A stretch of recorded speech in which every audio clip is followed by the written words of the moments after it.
Lesson 5. The Keys to the Kingdom. Beloved friends, we come forth in this lesson to continue that pathway which builds the structure, the highway by which you may learn to follow and therefore master the way of the heart. A way in life means to have chosen from all possibilities that one which will stand out as the way to which you are committed, the way to which you devote the whole of your attention by granting your willingness that the way be followed. Just as when you take a journey upon your earth by making the commitment to take the journey, you avail yourselves of experiences that could not come to you in any other way. When you go to a university to pursue a degree, although you begin with a certain idea of what the pathway may hold or bring you, it is not true that the relationships which come along the way, the knowledge that reveals itself to you, and even the end result of accomplishing the degree always seems to be different and much richer than you could have imagined when you began your journey. Therefore, understand well that the way of the heart requires the willingness to commit. Commitment is nothing more than a deliberate decision that something will be so. Just as with all aspects of experience you have ever known, when all of your being is involved in the willingness to make a decision, there is literally nothing that can prevent you from the accomplishment of your goal. Rest assured, whenever you believe you have not succeeded or not completed some decision fueled by desire, it is because you were simply not wholly committed, or you decided to change your mind. And when you change your mind, you literally change what you experience in the world or the solar system in which yourself spins. The way of the heart, then, does indeed require the decision of commitment. I say unto you that when you wholly commit to discovering the way of the heart, you will discover a way of being in the world that is not here. You will discover a way of walking through life in which you experience being uplifted by something that seems to be forever beyond you, yet is within you as the core and the essence of your very being. Your way will not be understandable by the world. Your way will not even be comprehensible within yourself. You will be living from mystery, moving from mystery to mystery to mystery, uplifted and carried by something that brings a satisfaction and a fulfillment to the depth of your soul far beyond anything you can now imagine. Is it worth it to commit to the way of the heart? Yes. It culminates with the recognition that you do not live life at all, but rather that life is living you. One of its characteristics is the development of the witness, a quality of consciousness, a way of being, in which you seem to be witnessing everything that arises and flows through you and around you from a place of utter stillness. Stillness does not mean non-activity. It does mean non-attachment to activity. Whether it be the arising and falling away of cancer in the body, the arising and falling away of a relationship, or the rising and falling away of a solar system, you will discover that there is a place within you that can look upon all things with perfect equanimity, perfect acceptance, and perfect love. For in mastery of the way of the heart, you will discover that nothing is unacceptable to you. Only what is accepted can be transcended. You will discover a way of being in which nothing any longer compels you. Not even the desire to know God compels you any longer, for the need of it has been completed. Then there arises a way of being in the world that is indeed not here, for you will feel no restlessness, no need to direct your journey. No questions will arise. You will be at peace. In that peace, the breath of God will move through you, and you will become as the wind, knowing not where you came from or where you are going, but you will abide in perfect trust and perfect rest. The world may not know you, but your Father will know you, and you will know your God. In the way of the heart, the most primary and fundamental perception that seems to fuel ordinary human consciousness has been finally transcended. The perception of a separate maker and doer has been dissolved, and once again you will understand the depth and the profundity of the simple terms in this sentence. Of myself I do nothing, but through me the Father does all things. To rest in such a perception means that you have come to realize that the self that you are is merely a conduit through which mystery lives itself, through which love pours forth. You will realize that there is nothing to be gained or lost in this world. You will know what it means to recognize that you literally have nowhere to go and nothing to achieve. You will become empty and spacious. And yet, paradoxically, while the body lasts, you will appear to be as everyone else. You will arise in the morning and brush your teeth. When the body is hungry, you will feed it. You will laugh with your friends. You will yawn when the body is a bit tired. Yet through it all, there will be a quality of awareness called the witness that is simply watching it all, waiting to be moved by the wind of spirit. Though others may not see it, virtually everything you utter will carry the sound of truth. You will not know how spirit will work through you, nor will you care, because you see, when there is no maker or doer or director, it will not matter to you. That is what it means to live as the wind. For the wind does not concern itself with where it has been or where it is going. It is moved by some mysterious source that cannot be located at all. Yet it blows, and as it blows, its effect is experienced. Imagine then a life in which all that you do is not for yourself. Imagine a way of life in which what you do is not for anyone else. Imagine a way of life in which creativity flows forth from a source so deep within you and around you that no language or dogma can contain it. A force and a source that knows how to express itself through you in such a way that it is constantly and only serving the atonement, the awakening of all of creation to the truth of God's presence. The way of the heart does indeed unfold along a certain pathway. In this lesson, we will address the stages of that pathway in a general sense. Then we will speak of the most important characteristic to be cultivated along this path. The first key is desire. First, desire is everything. Without it, not a thing can arise. Therefore, what you desire is of utmost importance. Desire then perfect union with God. Desire then to be Christ incarnate. Desire then to be all that your Creator has created you to be, even if you have no idea what that might be. For when you hold desire within your beingness, and when you have mastered the energy of desire, again, mastery does not mean control.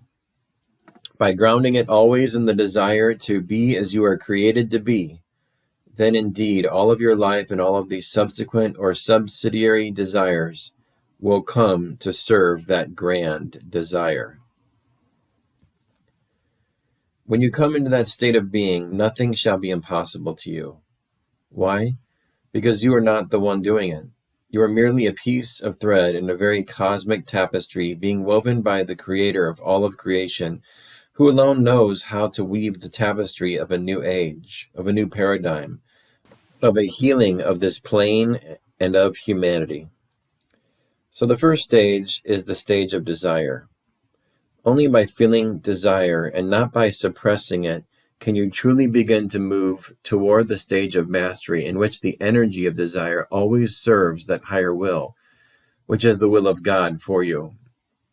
As we have said to you before, When your will is in alignment with the will of God, you will discover that God's will for you is that you be genuinely happy through and through, content, fulfilled, at peace, empowered, capable, and responsible.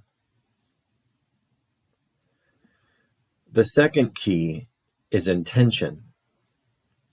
Desire in time is cultivated through intention, for you have used time to teach yourself how to be distracted by all of the thoughts and perceptions that make up this cosmic soup called your world. All of you have known the frustration of having a desire, and then as soon as you walk out the door, a friend pulls up and says, "Let's go to the beach." And you never make it to class, even though your desire is to get the degree. You have cultivated the art of being seduced by distraction. Therefore, it is necessary to utilize time to cultivate intention.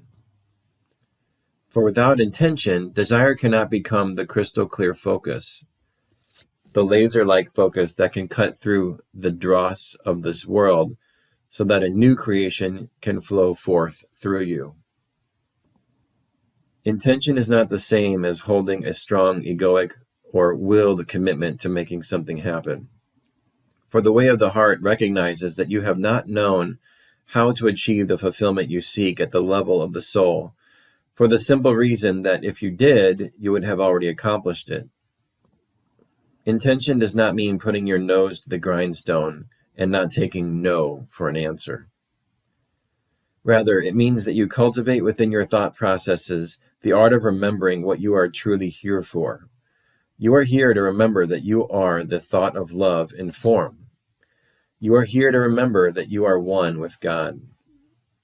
You are here to remember that what I have called Abba, though it goes by many names, is the source of your only reality. You are living in reality only to the degree that the One is living through you. Therefore, intention in the way of the heart means to utilize time each day to focus your attention on the desire to be Christ incarnate. Intention is that energy or that use of the mind that creates, through consistent practice, the channel through which desire begins to move down and re-educate the emotional body and even the cellular structure of the physical body and all of the lesser avenues of thinking that occur within the intellect. So everything involved in your being is integrated, working together and focused on the fulfillment of that one grand desire to accept your function in this world. Your function is healing your sense of separation from God. How do you apply intention? Each day, just as you have used time to teach yourself to be easily distracted, you need only ask yourself one question daily. What is it that I most desire? What am I doing on this planet? What am I committed to? The last two questions are just forms of the fundamental question. As you keep practicing asking that question, the answer will become clearer and clearer. For it is the question that influences, stimulates, and gives birth to the answer. The universe is always answering your questions, and when you ask unclear questions, you get unclear answers. Therefore, become crystal clear with your intention and remind yourself of it daily. My intention is to use time constructively for the relearning of what it means to abide in the kingdom of heaven and to fulfill my function. My function is healing, and healing requires the presence of Christ, for only Christ can express the love that brings healing into being. Desire and intention are critical. These stages unfold in the field of time as one matures in the way of the heart. The third key is allowance. The third stage of the process whereby the mind is wholly corrected and one returns home is the stage of allowance. For the egoic world does not teach you to allow, it teaches you to strive. You must be the maker and the doer. You must find a way to manipulate or control your environment in order that it conform itself to the image that you are holding in your mind.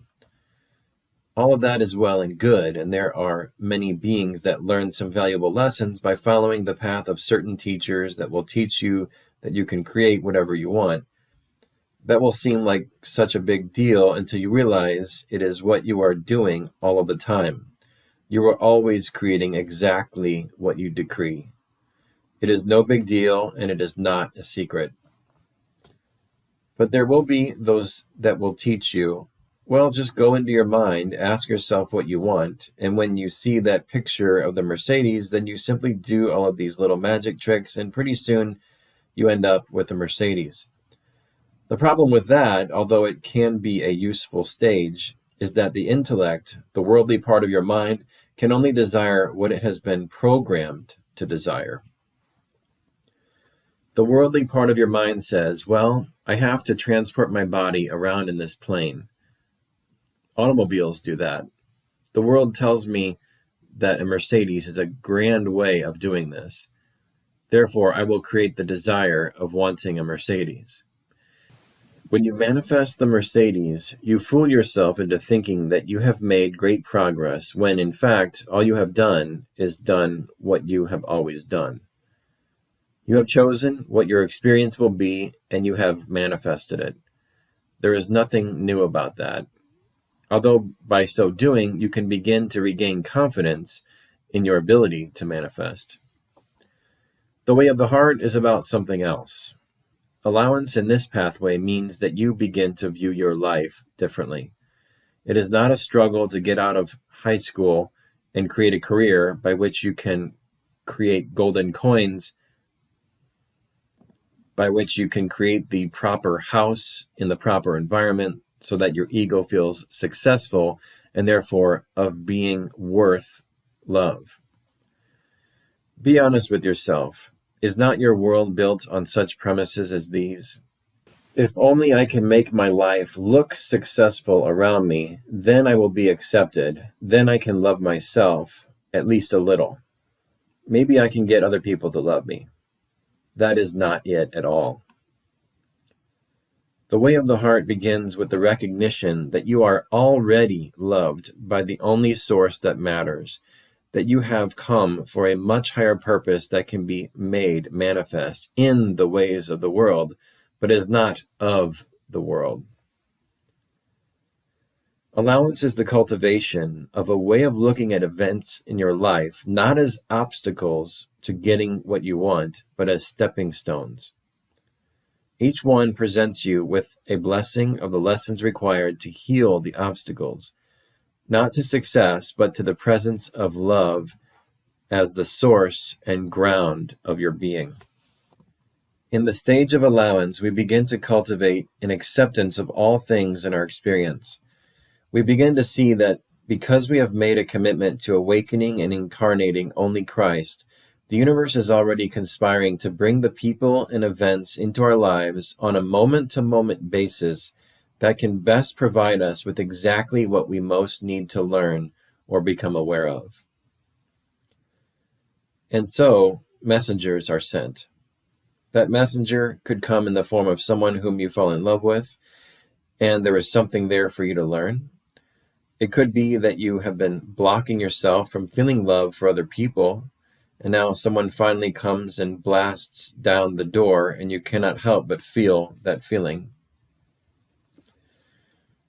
The messenger could be someone who comes as the grain of sand within the oyster that causes the friction within you that nudges you from your sleep, and you realize that you have been operating out of some very dysfunctional patterns and that you have got to get a better grip upon the truth of who you are.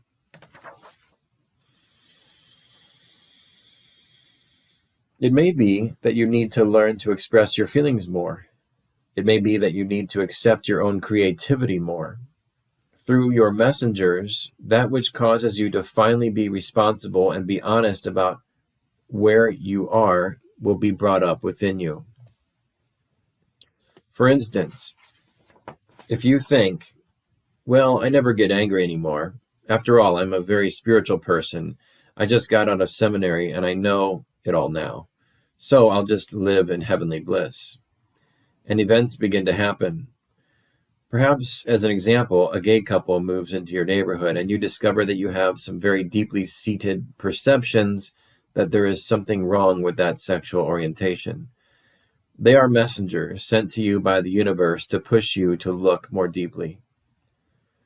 Allowance, then, is the cultivation of a quality of awareness in which you rest in the recognition that your life is no longer your own to dictate and control, but that rather you have given it over to the source of your own beingness, to that depth of wisdom in the depth of the ocean that knows best how to bring about what is required to push up the dross from within your consciousness so that you can release it.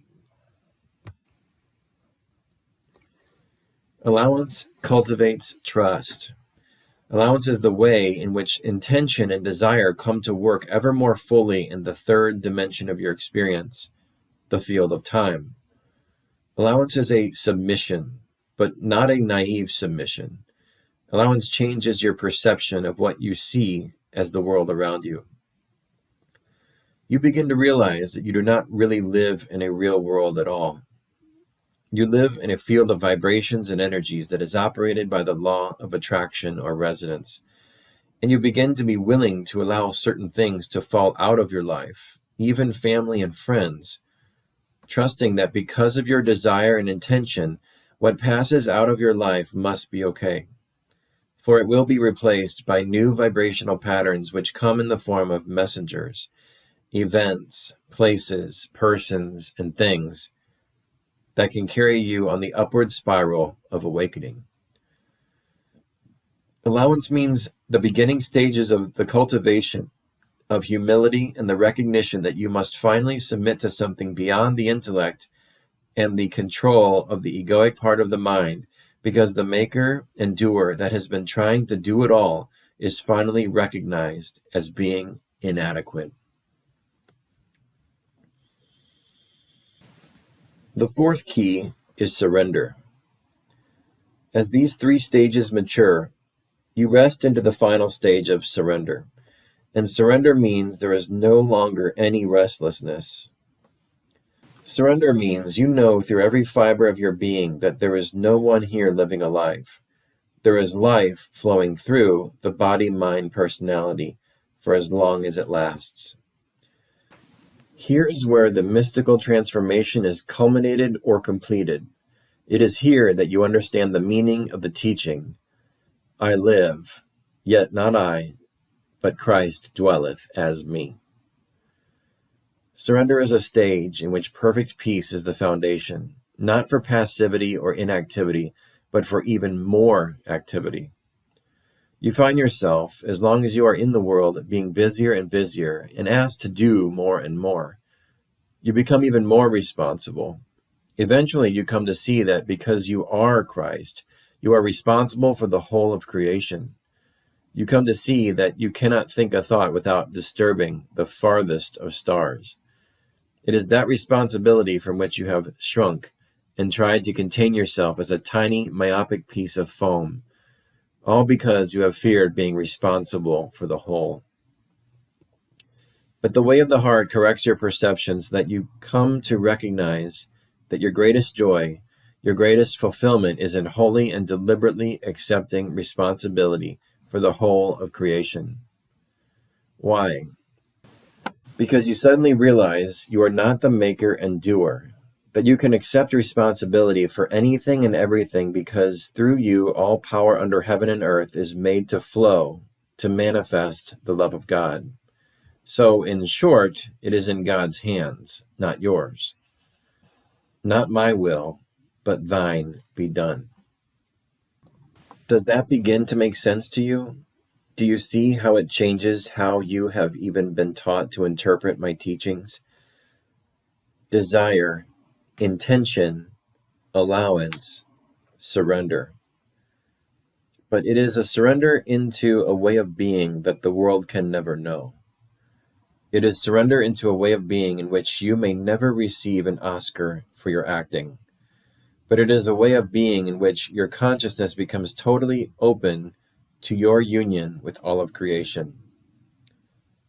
You will talk with a leaf as it falls from a tree. You will see the soul of the kitten that you pet. You will talk with angels and masters, and you will be involved in board meetings in the high cosmic conference rooms. You will know that the body-mind you once thought was yours is little more than a temporary teaching device, a tool to be picked up and utilized at God's direction and put aside when its usefulness is done. So that even when it is time to go through the transition that you know as death, nothing will disturb your peace. As the body dies, which means simply that your attention begins to release itself from it, just like the hand of a carpenter is released from the handle of a hammer as it is laid down on the table on the way to dinner. You will be able to watch the process with total equanimity and joy. You will watch your spirit disengage from the body. You will watch it crumble into lifelessness so that all of your attention becomes focused in a wholly new dimension. A dimension that is so vast that you will be able to look down upon the earth plane, not unlike the way you might choose to hold a pebble in the palm of your hand.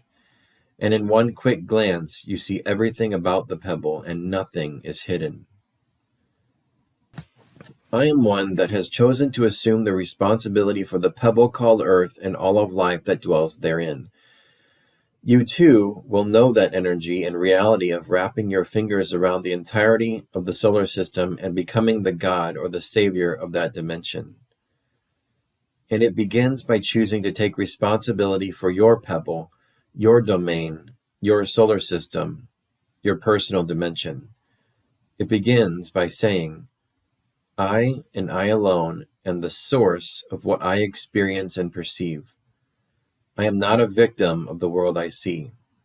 Everything I experience, I have called to myself, plain and simple, no excuses, no ifs, ands, or buts.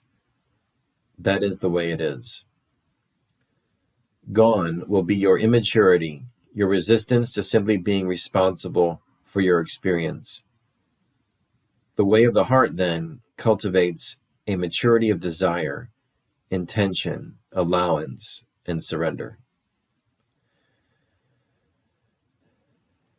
The importance of humility.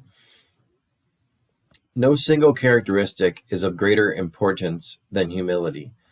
Not the feigned humility that is taught in certain world religions, but a genuine humility. For humility does not mean that you stand in front of a group of people who give you a standing ovation and say, oh gosh, you don't have to do that. It's not important. So that you can look like you are humble when inwardly you are thinking, oh God, that feels so good. Clap a little louder, clap a little longer, but I won't tell you that. Do you know that kind of humility? Is it not the kind of humility you were taught in your schools? Genuine humility flows from the deep-seated recognition that you cannot save yourself, that you are created and not creator, that you are effect and not cause, in an absolute sense, that something called life is not yours, that there is something beyond your capacity of containment and intellectual understanding, and if that something ever decided to give up loving you, you would cease to be. No matter how deep you go into the depth of God, and no matter how deep you achieve an awareness and consciousness of union with God, what God is remains forever beyond your growing capacity to understand God. It is like an ocean of infinite depth. When you realize that, strive as you might, you will never wrap yourself, your little self, around that source. You will rest into humility. Genuine humility. Why is this important? Mark these words well. As you progress along the path of the way of the heart, as you dissolve and loosen the shackles upon the mind, as the interior conflicts are healed and settled, as you begin to accept the abundance that the Father would bestow upon you in all levels of life and all levels of feeling and perception, as you begin to taste of the grandeur and the greatness that would flow through you, you will discover that the enemies become more subtle. At a very immature, basic, and naive level, every child views at some stage its parents as being its enemies, does it not? For example, the child says, "What do you mean I can't have the car tonight? What do you mean I must be home by 10 p.m.?" And the parent becomes the enemy. As you move more and more into mastery, you will be sorely tempted to believe that you are done. You will be sorely tempted to believe, "I can do this. The prayers I used to do when I began, the simple exercises of awareness I used when I started my path, I don't need them anymore. I have mastered that." Anytime you hear a voice within yourself saying, "I'm done," you may rest assured you are not, and you stand in danger of losing what you have gained. Humility is the recognition that the more you move into mastery, the more there is the desire for discipline and vigilance. Discipline does not mean doing something hard that you do not like to do. Discipline is like the skill of an artist that cultivates and refines the skill simply out of the deep desire and delight to create more beautifully. An athlete disciplines a muscle so that the muscle works even more beautifully than it did the day before, out of the sheer delight to extend greater beauty into the world.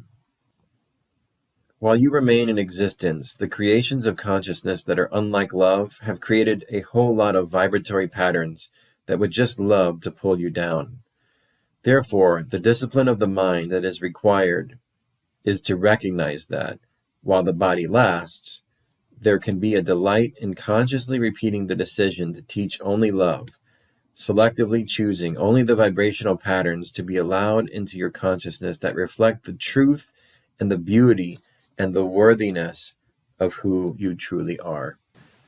Judgment cannot reflect such light.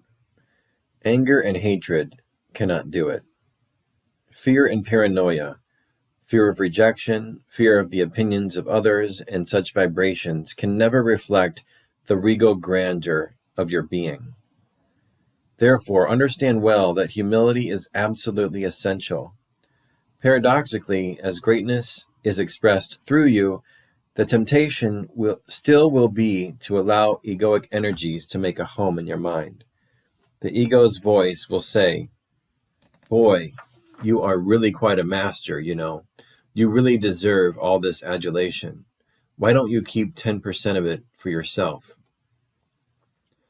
A master accepts the love and the gratitude offered by those whom his or her teachings have touched and gives it all to God, recognizing that of themselves these things could not have been done. I learned, too, to be tempted. When those would come to me who were sick found healing in my presence, it was tempting to want to say, "Yes, look what I have done. I've really earned this. I spent 40 days and 40 nights in the desert. I've been to India and Tibet. I've been to England. I've studied with all of the masters of Egypt. Yes, I really deserve to be seen as a healer and a teacher." But I learned through humility to remember the simplicity that of myself I can do nothing. I cultivated within myself the art of always being a student of love and not the professor of love, who thinks he is done just because he has a lot of letters after his name. As you progress and as you allow more of the abundance of God's love to flow through you, you begin to stand up out of the crowd, and you begin to attract those that want the light. As that occurs, you must practice discipline and vigilance by remembering humility always, until you are remembering it with every breath. Why?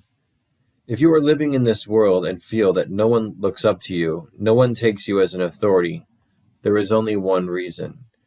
You have resisted the truth of your being, and through denial have pushed God's light away out of your fear, your deep-seated fear that you might appear to be different than everybody else.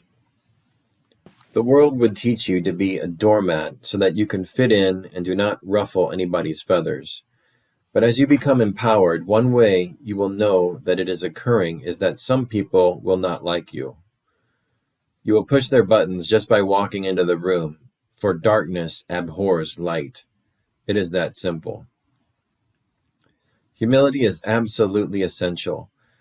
Through the doorway of humility, the light of power can be turned on through you in ever greater voltages.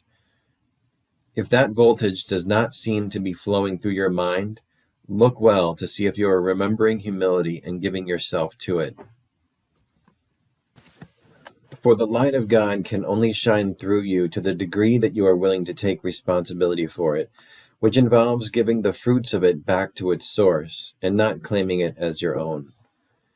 When you claim nothing for yourself, all things can flow through you.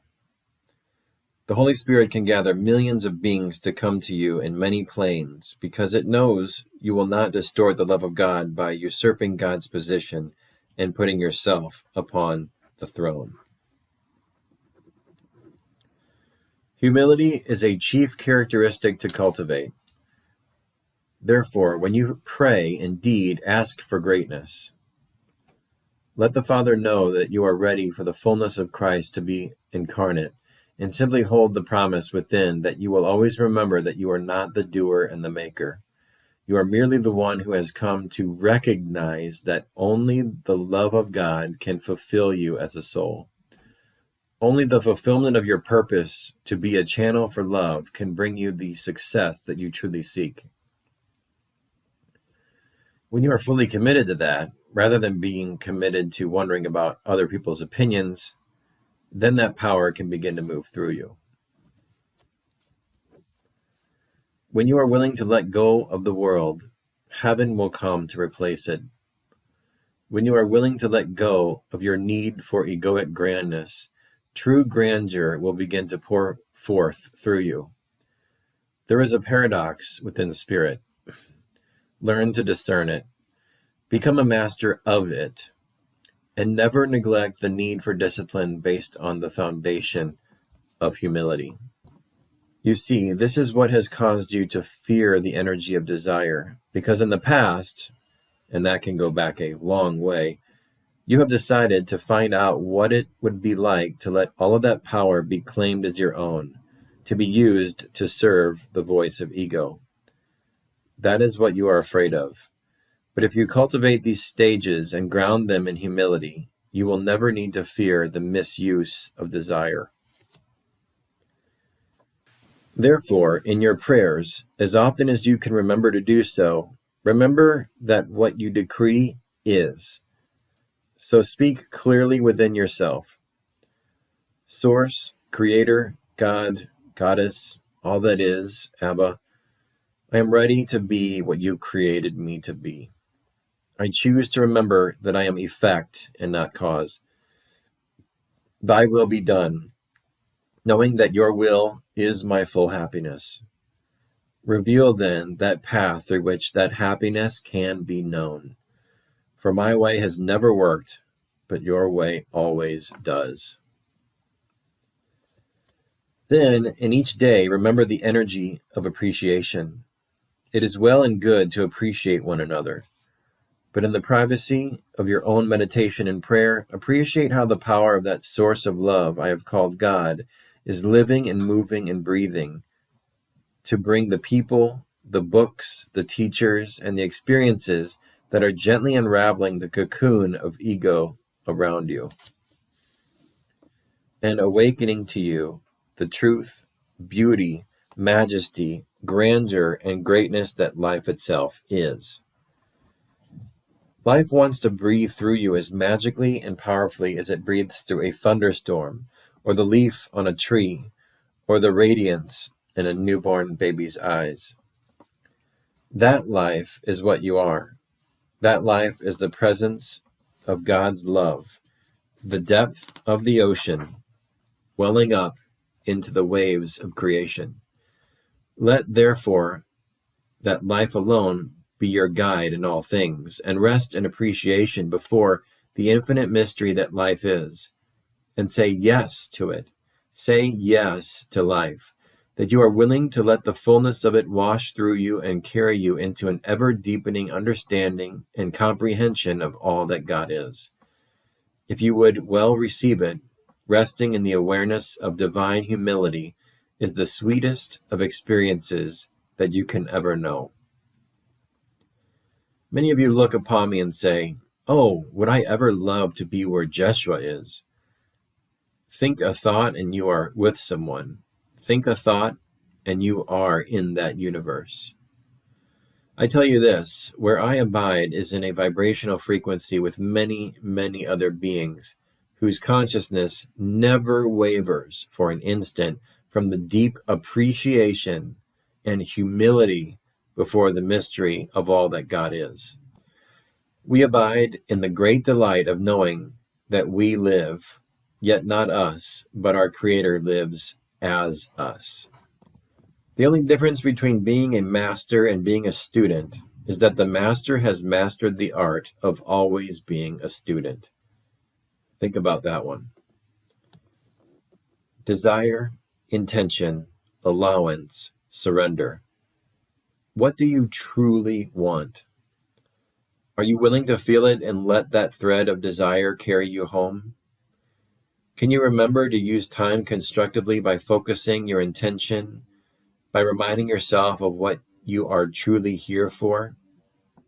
You are not here to survive. You are here to live as the truth of who you are. Allowance is not a passive acceptance of things as they are, but a recognition that there is something quite beautiful at work. There is an intelligence, a love that knows you better than you know yourself, and is presenting you moment to moment with jewels and gems and blessings and lessons, that something is weaving the tapestry of your life and nothing is happening by accident. Surrender is the cultivation of the recognition that your happiness can be found only in the submission of your will to the will of God. For your will has been to be in conflict and struggle and limitation. God's will is that you live without conflict, in peace, joy, fulfillment, and happiness. It is called bliss. If ever you wonder how to anchor your awareness in humility, stop what you are doing and ask yourself this question: did I create myself? You know well that the answer is no. I don't even know when I was created. Something birthed me. What is it? That will bring you to humility rather quickly. Do you know how to give birth to a star? No. Do you know how to give birth to a leaf on a tree? No. Do you even know how you lift your hand from your lap? No. What then do you know? Nothing. Allow yourself to understand that you do not know anything. In that state of divine ignorance, you will rest in the humility that finally allows your Creator to move through you and reveal to you all things. Beloved friends, the way of the heart is that way which corrects perception and brings right-mindedness, so that you are no longer the maker and the doer and the director. Your opinions will come to mean nothing to you whatsoever. Out of a grand emptiness, you will discover a perfect peace. Life will bear you on its wings. Through you, life will express, in ever greater dimensionality, the exquisite and infinite love and power and creativity that is God, until you swear that God is all there is. And there will be no place to find a trace of you. For if enlightenment is the ending of separation, how can there be a maker and doer? Can the wave direct itself? The ego is the attempt to do so, and it always fails. Peace, then, be with you always. Let peace pervade your being at all times. Know that you are safe in the love of God that arises from that great source of mystery and would move through you with every breath you breathe and every word you speak, until you hear only that impetus of guidance that wells up from the depth of your being as a gentle voice that you trust completely, and you will know the freedom that you seek. You already abide where we are. Trust this, know this, rely on this. Explore the way of the heart, and you will come to know the truth of love. Be you therefore at peace, beloved friends. Amen.